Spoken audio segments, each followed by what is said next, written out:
مریم نواز، جنید صفدر سے لے کے تیسری نسلیں اربوں روپے بینک اکاؤنٹوں میں پڑے ہیں اور کہہ رہے ہیں نہیں ہم 12 مل کے بھی اس کا مقابلہ نہیں کر سکتے، اس لیے خدا رہا انتخابات نہ کرانا۔ انتخابات تو ہم کرائیں گے۔ یہ ایکچولی جنگ ہمارے ساتھ نہیں ہے، یہ جنگ عوام کے ساتھ انہوں نے لگائی ہوئی ہے۔ یہ چاہتے ہیں کہ عوام کی رائے جو ہے اس سے کوئی حکمران منتخب نہ ہو پاکستان میں، یہ ڈیلوں سے، این آر او سے، بیک ڈور ڈیلوں سے، بند کمروں میں، بس اسی طرح یہ 2 خاندان 3 خاندان آ کے بیٹھے رہے ہمارے اوپر۔ اچھا حماد بھائی، ابھی آپ نے ذکر کیا کہ یہ بلائے آئین اور قانون کوئی کام کر کے تو دکھائیں،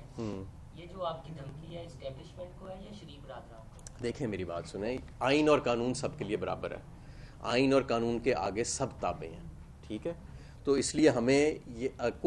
کوئی ہے آج ایسا جو کہے گا کہ جی میں آئین اور قانون کے علاوہ کوئی کام کر سکتا ہوں؟ یہ کیسے ہو سکتا ہے؟ ہم سب آئین اور قانون کے آگے برابر ہیں، اور آپ کو بھی آئین اور قانون اسی نظر سے دیکھتا ہے جس نظر سے مجھے دیکھتا ہے۔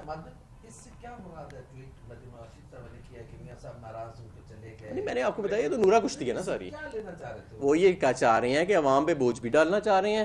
اور عوام کی حمایت بھی لینا چاہ رہے ہیں، تو وہ تو نہیں ہو سکتا نا کہ ظاہر ہے کہ یہ آپس میں ایک نورا کشتی دکھا کے کہ جی میاں صاحب بڑا جی عوام کا درد رکھتے ہیں جی دل میں، جی وہ ہائٹ پارک چلے گئے جی ٹہلنے، وہ انہوں نے ایون فیلڈ کا اپارٹمنٹ چھوڑ کے ہیرڈز چلے گئے جی وہ کیونکہ وہ تیل کی قیمت بڑھ گئی تھی جی۔ یہ ایسی کیسی باتیں کر رہے ہیں؟ یہ ان کو ایون فیلڈ میں ان کو درد ہوتا تو وہ یہاں پہ بیٹھے ہوتے، ایسے تھوڑی ہو سکتا۔ آپ نے بھی ڈاکٹر صاحب کو ذکر کیا کہ وہ کامیاب فرانس، لیکن آپ کو یاد ہوگا وہ ڈالر جو 100 سے کم رکھا، پھر آپ کی حکومت ہے کہ ڈالر کی قیمت میں غیر معمولی اضافہ، پھر ان کی حکومت ہے کہ پھر کم ہو رہا ہے، یہ کمی بیشی یہ سمجھتے ہیں؟ دیکھیں 1970 یا 80 سے لے کے اب تک آپ کا ایوریج ڈی ویلیویشن ریٹ 6% ہے سالانہ کا، ان کے دور میں بھی اتنا ہی رہا ہے۔ یہ جب آئے تھے تو 60-70 کے قریب تھا روپیہ، یہ پھر 100-105 پہ جا کے انہوں نے مستحکم کیا، اور اس کے لیے انہوں نے 25 سے 30 ارب ڈالر سرمائے کے آپ کے خرچ کیے، ایکسپورٹ آپ کی تباہ کر دی، آپ کا فورن ایکسچینج ریزروز تباہ کر دیے۔ 2018 میں آپ کا ریسیشن یا آپ کی سٹیبلائزیشن کی آپ کو ضرورت ہی نہیں پڑنی تھی اگر یہ اسحاق ڈار صاحب نے اپنا یہ ڈالر کو اور اس کو اپنے دیکھیں مسئلہ یہ نہیں کہ ہماری امپورٹ زیادہ ہے، مسئلہ یہ ہماری ایکسپورٹ بہت کم ہے، اور ہم جب ایسی حرکتیں کرتے ہیں نا کہ ایکسچینج ریٹ کو فکس کر دیتے ہیں تو ایکسپورٹ کا تمہارا بالکل بیڑا گرک ہو جاتا ہے۔ ان کے وقت پہ 24 ارب ڈالر سے آپ کی ایکسپورٹ 25 ارب ڈالر سے 23.5 ارب ڈالر پہ چلی گئی، 13% معیشت سے وہ 9% معیشت پہ آ گئی، جی ڈی پی کا آپ کی ایکسپورٹ کی جو شرح تھی۔ باقی دنیا جو ہے وہ اسی ٹائم پہ اپنی ایکسپورٹ ڈبل کر کے بیٹھ گئی، اور جب ان کی ایکسپورٹ ڈبل ہوئی تو ان کا روپیہ بھی ظاہر ہے مستحکم ہونا شروع ہو گیا۔ تو یہ تو ایک یہ نان سینس اکنامکس ہے جو وہ پہلے یہ لے کے آئے تھے 2000۔ یہ ایک کالا باغ ڈیم کا بہت بڑا ایشو ہے، پنجاب میں آپ کی حکومت ہے اور کے پی کے میں بھی آپ کی حکومت ہے، اور تحریک انصاف نو ڈاؤٹ پاکستان کی سب سے بڑی جماعت ہے۔ کیا تحریک انصاف یہ کوئی لائزون پیدا کرے گی، جس طرح مونس لائی نے بھی ایک تقریر میں کہا تھا کہ میں کالا باغ ڈیم کے حوالے سے؟ پہلے تو ایک بات آپ سمجھ لیں کہ آپ کے ملک میں آج بھی بجلی ضرورت سے زیادہ انسٹالڈ کیپیسٹی موجود ہے،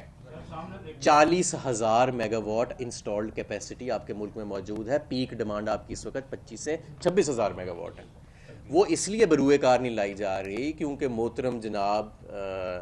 شہباز شریف اور نواز شریف صاحب کے دور میں، پچھلے والے دور میں، یہ ساری انسٹالڈ کیپیسٹی زیادہ تر جو بڑی تھی یہ امپورٹڈ فیول کے اوپر بڑی تھی،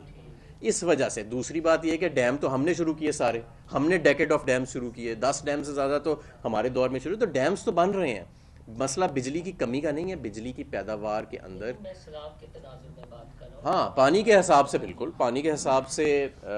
جتنے بھی اب یہ جتنے ہم ڈیمز بنا رہے ہیں انشاءاللہ تعالیٰ یہ ٹائم پہ اگر بن جاتے ہیں تو آپ کا پانی کی سیکیورٹی اس سے کافی اسٹرینتھن ہو جائے گی۔ پاکستان میں حکومت بنانے کے لیے اسٹیبلشمنٹ کے ساتھ تعلقات کس حد تک مضبوط ہونے چاہیے؟ دیکھیں ماضی میں تو ایسے ہی تھا کہ اسٹیبلشمنٹ جو تھی اس کا ایک بڑا رول رہا ہے، اور یہ ایسے نہیں رہا کہ اسٹیبلشمنٹ کی مرضی کے بغیر بھی حکومتیں نہیں آئیں، بغیر بھی آئی ہیں، آپ کو پتہ ہے اینٹی اسٹیبلشمنٹ جماعتیں بھی یہاں پہ آتی رہی ہیں، لیکن بہرحال ان کو مشکلات بھی آتی رہی ہیں، لیکن میں سمجھتا ہوں کہ اب معاملات دوسری طرف جا رہے ہیں۔ اب میں نے آپ کو بتایا نا کہ یہ بالکل ایک طرف معاملات اب دوسری طرف چلے گئے ہیں، دور بھی بدل گیا ہے، میرا خیال ہے اسٹیبلشمنٹ بھی شاید اب ریئلائز کر رہی ہے کہ اب وہ دور نہیں رہا جو پہلے دور تھا، اور ان کو بھی ظاہر ہے ان میں بھی تبدیلی لانی پڑ رہی ہے، اور سیاسی جماعتوں کے اندر بھی اب یہ کم از کم ہمارے اندر تو یہ کنسنسس اب ڈیولپ ہو رہا ہے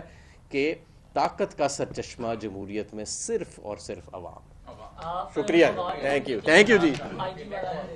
والا یہ والا ضروری ہے سوال، پوچھیں جی۔ ایک خبر چل رہی تھی آپ فواد چودھری اور حافظ فرد IG جیل خانہ جات کو پیغام پہنچایا عمران خان کا کہ شہباز گل کو مرضی کے ہاسپٹل میں